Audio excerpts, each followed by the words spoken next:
Thank you very much. It's indeed an honor and privilege to be present here to attend this very, very important, crucial and vital summit on digital innovation and cybersecurity organized by the Department of Information Technology, Electronics and Communications, State of Haryana, in collaboration with the elets, I don't know how to pronounce it, elets or whatever you say, and also with the other partners like NASSCOM, RailTel, eGov, and on the dais, my colleague in the government, Principal Secretary, Department of Information and Technology, Shri Ankur Gupta ji, MD Hartron, and Secretary, Department of IT, Shri Vijendra Kumar ji, CEO, CSC SPV, Dr. Dinesh Tyagi ji, Country Head HPE, Shri Kamal Kashyap ji, Shri Suresh Kumar ji, Executive Director, RailTel, Dr. Ravi Gupta ji, CEO, elets Techno Media, and all the very, very important experts on cybersecurity and the digital world, friends from media and my other colleagues in the government. I'm indeed proud to be associated with the government of Haryana with the initiatives like that are taken by the Department of Information Technology, Hartron, and such an important summit organized by our state. I've always been surprised by the initiatives taken by our Department of Information Technology in the state, because I never really believed that the state governments could have so much of initiative at their own end. And I always somehow felt before coming to the governments are generally lethargic in taking bold steps or innovative steps as far as e-governance is concerned. But my faith in the government has been enhanced immensely in last 4 years by what I've seen as far as the capacity of the government to take initiatives and to take lead, to take bold steps, and to be in the driver's seat as far as the requirements of information technology in the new world are concerned. There are so many initiatives I can talk about which have been taken with the help of NIC, by the department, with the help of other private players, and I have been associated with some of them, though I am a complete layman and I was wondering whether I should be here or I should not be here. But at the same time, since I have been involved as a layman, giving my perspective as a layman in the government, right from the days we established the innovation hub in this very complex, which Vijendra ji was telling me that till 2015 this place was a very shabby, shanty kind of a place, which has been converted into a very, I would only say at this stage, an appropriate place for innovation and startup ecosystem to evolve. So my compliments for that, my sincere compliments for that. And various other initiatives which we have taken in the government are, I don't want to spell out all of those, but at the same time, there's one statement should suffice, that in last 4 years I have seen the complete transformation of the governance in the state from physical governance to the IT-enabled governance, and it has helped us a great deal. As a finance minister, I can vouch that we must have saved thousands and thousands of crores of rupees or money of the people of Haryana simply by converting our governance from what we were doing earlier, the brick and mortar model, to the IT-enabled model now. Now, today's summit is also it also an event to start two important initiatives by the Department of Telecommunications, and I am impressed with the cybersecurity policy that has been unfolded by the government of Haryana in 2017. It has taken some very new initiatives, and it become kind of an example for the rest of the country to follow in terms of creating awareness about this need of cybersecurity and also taking steps to ensure that the breaches are reduced as much as possible. So my compliments once again to the department, Ankur Gupta ji, your leadership, Vijendra ji, and all the collaborators. Now just trying to give my perspective. As I said very honestly, I am a complete layman as far as information technology is concerned. I am a non-techie. I am non-techie not just by education, probably even by attitude I am non-techie. So, but each time, now, when I have this mobile in my hand, so I realize that I am living in a world with every notification that I receive on my mobile phone or on my iPad or on my emails, I don't see it as some information which is going to come, or I don't see it as a welcome thing. The first thing that knocks my head is that, is it some sort of a threat I have just received? And if I open it, that is it something which is going to make my life worse from what I was or I am now? Now this is the reality of the world that we are living in. When I look at things, that how has it come to be at this, like this? I'm trying to give a layman's perspective, that evolution of mankind, we started as the natural lifestyle people. When the mankind actually began, we were living in jungles and forests, and we were nomads. We were not organized. We were living a natural lifestyle. So I tried to place these evolution stages of mankind in three different stages. First is that we were living a natural lifestyle in the forests and jungles. The next stage came when we became social beings. When we evolved our society, we started living together. We started working on new professions. We started organizing our lives. We started organizing a society. We started organizing our nation states. We started organizing our world. Now, this was another level of evolution of human beings or the mankind. Now, the third level is, we are now living in a virtual world. We are now moving in from a social world to virtual world. Now, the level of interaction as on a physical level, it is going to reduce. It is already reducing a lot.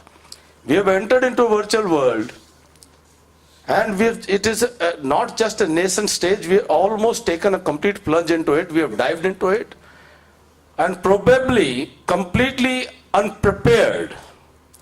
When we were living in a social world, when we were organizing ourselves as a society, we were working on certain norms, certain ethos, certain value systems, certain beliefs, certain customs, certain mores and laws and rules to govern ourselves. And we did. We became a very evolved society. But when we entered into the phase of the virtual world, I believe that we are not really prepared to live in the world which we have actually entered into and taken plunge or dived into. When I say this, being a student of law, when I see the constitutions of the world or the countries of the world, when I see the laws and rules, there is so much less to govern the virtual world that we've already entered into. We are not really governed. I see it is a free-for-all kind of a society. This virtual world is something which is, when I imagine what is going on, what is this ransomware doing? What are these malware doing? What is this hacking happening? What is this debate about ethical hacking and unethical hacking? What is this happening? Now this is a world of chor sipahi khel going on. There is within this hall, there are some people who are acting as chor, there are some people who are acting as sipahi, there are some people who are doing the hacking, there are some people who are trying to check it. But there is no one to govern it, there is no one to punish, there is no one to protect. Now, we have entered at the stage. I was recently watching a presentation by Google that now they are moving in from the global positioning system to something called as virtual positioning system, that when you take your mobile phone camera on, you go into any street, now you are not only walking using the Google map and going to a particular location or your target, but you are also providing a live feed from the camera to the Google backup, and they are taking the multiple feeds from different cameras. Everyone is using those cameras and giving live photos, live streaming of what is happening. With the support of that, you will be able to see that on the next street, on the third street or the fourth street, with the support of the live feed being provided, that who is going on. Say, let's say Ankur ji is in the third street and I can see him that he is moving around there. We will be able to actually see each other's movement live without our knowing about it, without our deciding whether we should let it be known or not to be known. There is nothing governing it. I remember visiting Google headquarters in 2015 in the month of August, and they asked us to enter into an MOU with them about the Google Street maps and those things. So we did ask them these kind of questions, that now how do we govern the right of the people, whether they want to be informed about their physical presence or their movements, or they don't want to be. Now we are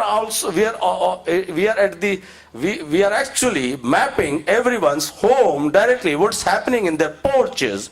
We have not only, till now, we were everywhere outside the boundary walls of the homes, but this Alexa, the new sultan of the world, has entered into every home. Just about a few months ago, my son, so he suddenly announced that we have another member in the family, and I have given her this name. I said, who is she? I thought probably he's bought a pet, and there is something which has just come in my home.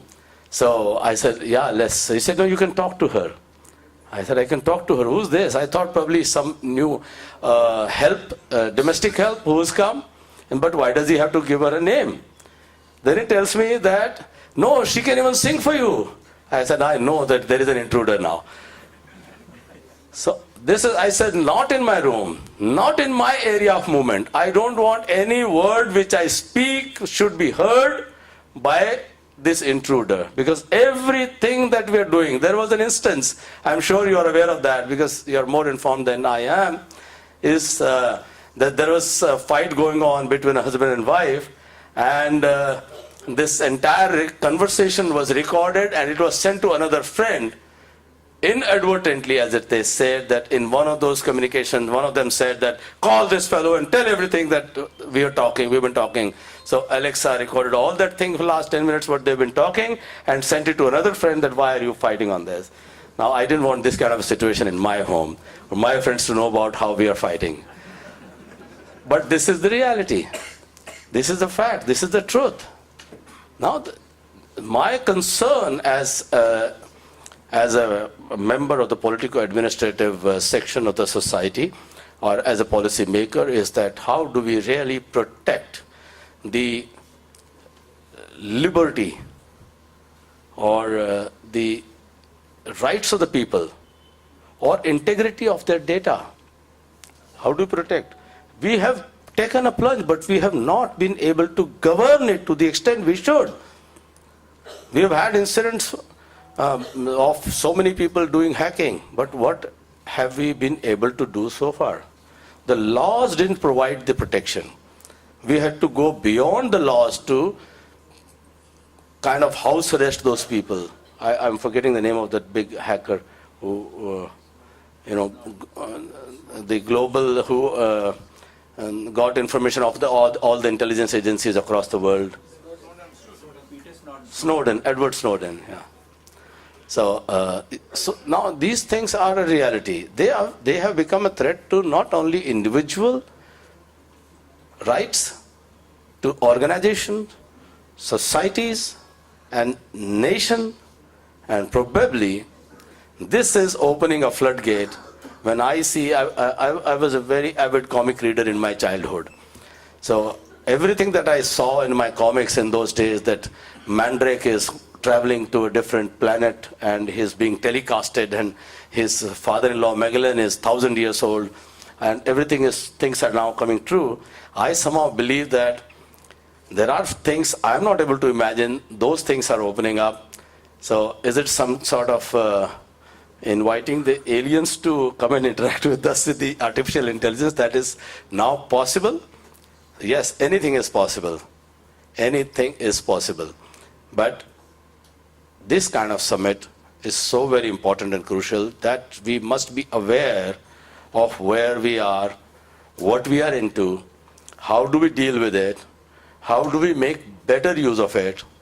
With every improvement in technology, I understand that there are threats, there are doomsayers, there are people like me who would present the other side of the picture, but this is only to create an alert that this is a reality, let's deal with it.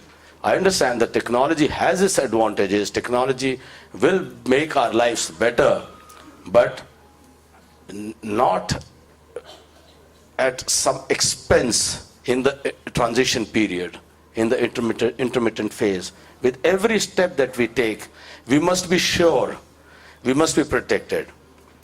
Now this is a very, very serious threat. There is an information, I don't have any problem with sharing that information with anyone. But it is my right to decide what information should I be sharing, what information I should not be sharing. Now have we protected those things? Legally and technically or technologically.